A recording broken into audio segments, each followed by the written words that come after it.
I have nothing to do with Jeffrey Epstein. I threw him out of my club many years ago because I thought he was a sick pervert. But I guess I turned out to be right. But you know who does have? Bill Clinton, Larry Summers, who ran Harvard, was with him every single night, every single weekend. They lived together. They went to his island many times. I never did. Andrew Weissman, I hear. All these guys were friends of his. You don't even talk about those people. You just keep going on the Epstein files.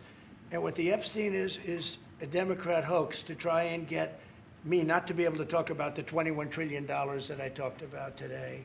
It's a hoax.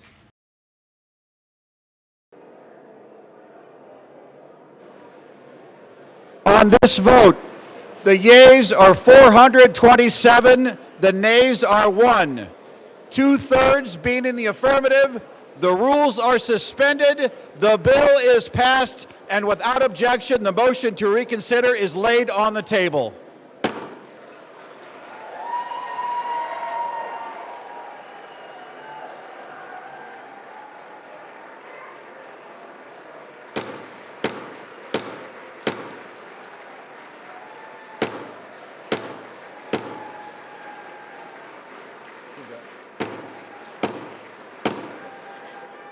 Despite Republican House Speaker Mike Johnson voting yes, he did not mince words ahead of the vote, calling the bill, quote, deceitful and dishonest, arguing it would not sufficiently protect victims of Epstein's crimes. This legislation that will pass today is flawed and it must be amended.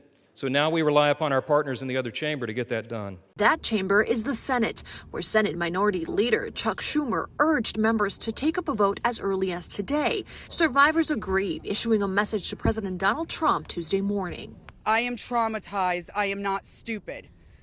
You have put us through so much stress, the lockdowns, the halt of these procedures that were supposed to have happened 50 days ago. A reference to Arizona Democratic Representative Adelita Grijalva, who waited 50 days before she was officially sworn in. She was the decisive 218th member in support of the discharge petition to force a House vote on the release of the Epstein case files. The survivors are the ones who want this bill. And of course it protects the victims because we worked with the survivors in drafting the bill. President Trump said he'll sign the bill if Congress passes it, even though to this day he calls the issue a, quote, Democratic hoax. I'm Maribel Gonzalez reporting. Yeah, Dee, tonight we really saw a rare moment here on Capitol Hill where the wheels of government moved quite swiftly. The bill now heading to the president's desk. If and when signed, that law would force the Justice Department to publicly release its files on the late convicted sex offender. Just hours after the House vote, senators agreed to approve it unanimously, skipping a formal roll call. Now we can move on from the issue. The president will sign the bill, and presumably the documents will be released, and the American people can make up their minds. We have to make sure that all of the documents are released, that there are no games. We know there's a corrupt Justice Department. We know that Bondi and Kash Patel do just what the president asks and wants. For survivors of Epstein's abuse, passage of this bill was a watershed moment, really, in a years-long fight searching for accountability. We have not been heard for so long, and I think the power of being heard and being recognized and being validated is incredibly healing. Live look over the White House there tonight. No official word directly on the bill signing by President Trump at this hour. Now it forces the release of all files, as mentioned, within 30 days here, while allowing the DOJ to redact information about victims or any continuing investigations.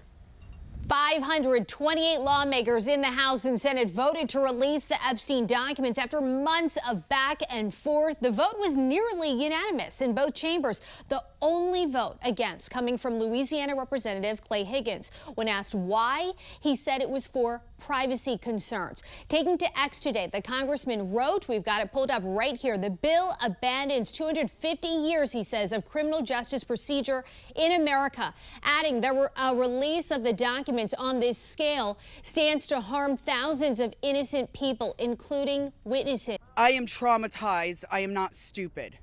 And to the President of the United States of America, who is not here today, I want to send a clear message to you. I do understand that your position has changed on the Epstein files, and I'm grateful that you have pledged to sign this bill. I can't help to be skeptical of what the agenda is. My sister is not a political tool for you to use. And we keep getting asked this. What does justice mean, you ask? It starts with acknowledgement. This was me at 14 years old. I was a child. I was in 9th grade. I was hopeful for life and what the future had held for me. He stole a lot from me. I have a 14-year-old daughter myself, the same age I was. And when I look at her, I see the little girl I used to be. The one that no one protected. My greatest fear in this entire world is history repeating itself. Also developing this morning, President Trump calling on Americans not to lose focus as he says Democrats are using the Epstein case as a big distraction. Trump is expected to sign the Epstein measure approved by both the House and Senate yesterday. In a post online, he wrote, "I don't want Republicans to take their eyes off all of the victories that we've had, having created the hottest country anywhere in the world." The bill will order the Justice Department to release all unclassified materials related to Epstein and co-conspirator Ghislaine Maxwell that is not protected by the courts. Already tens of thousands of pages of documents have been released, so it's unclear if there will be any new information. As far as the Epstein files is, I have nothing to do with Jeffrey Epstein. I threw him out of my club many years ago because I thought he was a sick pervert. But I guess I turned out to be right. But you know who does have? Bill Clinton, Larry Summers, who ran Harvard, was with him every single night, every single weekend. They lived together. They went to his island many times. I never did. Now, I just got a little report, and I put it in my pocket, of all the money that he's given to Democrats. He gave me none, zero, no money to me. But he gave money to Democrats. And people are wise to your hoax. We're also monitoring the fallout for a Democratic Congressmember after records showed her communications with Jeffrey Epstein during a congressional hearing. A House vote to censure Virgin Islands delegate Stacey Plaskett failed by just 3 Republican votes last night. Lawmakers brought the resolution after Plaskett admitted she was texting with Epstein during the 2019 Michael Cohen hearing and that Epstein coached her on questions to ask. Those documents show that Delegate Stacey Plaskett, a sitting member of Congress, coordinated her questioning during an official oversight hearing with a man who is a convicted sex offender, a man whose crimes against minors shocked this entire nation. Let me be clear, this was just not casual contact. There were deliberate communications, and they shaped her official line of questioning in a congressional hearing. 3 Republicans voted with Democrats. Congressman Lance Gooden from Texas, Nebraska's Don Bacon, and Dave Joyce from Ohio. House Oversight Committee Chair James Comer has requested all of Epstein's banking documents while he was a resident in the U.S. Virgin Islands from the Attorney General there. Do you have concerns, Congressman, that the Justice Department's investigations that he's ordered into the Democrats who were named in these emails last week could be used as a justification for not releasing everything that the DOJ has? Well, first of all, what's going to happen next? The legislation gives the executive branch only 30 days to produce these files. And if they redact anything, they've got 15 days to explain and justify any redactions. So we drafted this legislation so that if it did pass, things would be on a fast track.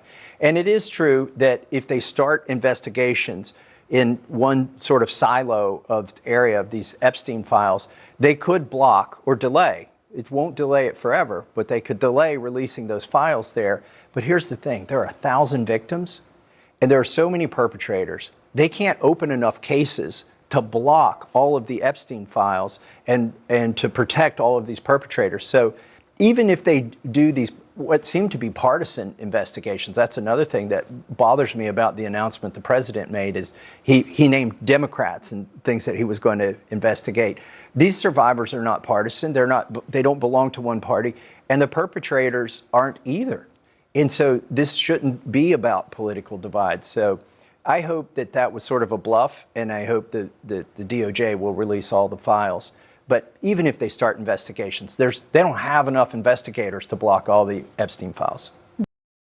The Speaker has promised to be a rubber stamp for the President, and in doing so has atrophied the powers of the legislative branch. I think this is an overdue moment. The Speaker was drugged to it kicking and screaming, but here we are, and it's not necessarily a rebalancing of the branches of government, but a rebalancing of the people against the executive branch or against the people who've controlled Congress. The people voice is spoken, and the survivors have been compelling. If we can't fix this problem, which all the people want us to fix, I don't think we could fix any problems. If he had real concerns, he could have introduced his own legislation. Look, the reason they're in there debating this is we drug them kicking and screaming into it.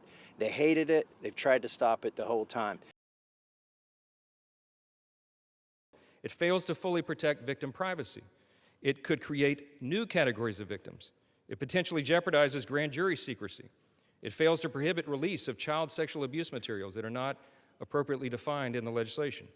It jeopardizes future federal investigations, and we have national security concerns regarding classified information. We need to say clearly for the record, as the Speaker of the House, I'm saying to you, this legislation that will pass today is flawed and it must be amended. The question is, why didn't we amend it here before we passed it? Because the authors won't allow it. Because under the rules of the House, under a discharge petition, they have to agree to consent for the legislation to be amended, and they're not doing that. So now we rely upon our partners in the other chamber to get that done. I ask unanimous consent that when the Senate receives H.R. 4405, the Epstein Files Transparency Act from the House, the Senate proceed to its immediate consideration, the bill be considered read 3 times and passed with no intervening action or debate, and the motion to reconsider be considered made and laid upon the table. Is there an objection? Without objection, so ordered. The Senate has now passed the Epstein bill as soon as it comes over from the House. They've taken a text exchange which shows no participation, no assistance, no involvement in any illegal activity, and weaponized it for political theater. Because that's what this is. This has been reviewed by federal courts. Any charges, victims who initially had a case against me dismissed it on their own without prejudice. You don't want to talk about what is really happening here. Your attacks on working families, your protection of powerful predators and corporate criminals. You want to talk about texting felons? How often do you text President Donald J. Trump? That's the individual we should be concerned about. This resolution, this effort to censure Delegate Plaskett, to rip away her membership on the Intel Committee, is nothing more than a political stunt by a desperate, failed candidate for governor, trying to pander to the people back in South Carolina. Nothing more than that. You want to make the statement about who's brought disgrace to the House? The actions of this House Republican majority have brought disgrace to the House of Representatives from day one of this presidency. The actions that you continue to engage in will have consequences. Consequences today, consequences tomorrow, consequences next week, consequences next year, and certainly consequences when the American people throw this House Republican majority out in the aftermath of the election next November. Be very careful about the extreme actions that you continue to engage in. The House has now spoken in an overwhelming fashion, and Senate Republicans must step up. Because the public is fed up with waiting around to get to the bottom of the Epstein files. The Senate should move without delay to pass it unamended and send it on to the President's desk to be signed into law. We should pass this bill as soon as possible, as written, and without a hint of delay. We have to make sure that all of the documents are released, that there are no games, that we know there's a corrupt Justice Department. We know that Bondi and Kash Patel do just what the president asks and wants. And we Democrats, I just had a meeting of 10 of my colleagues, are going to do everything we can to make sure all of it comes to light, and they don't hide evidence against anyone who might be incriminated by these documents.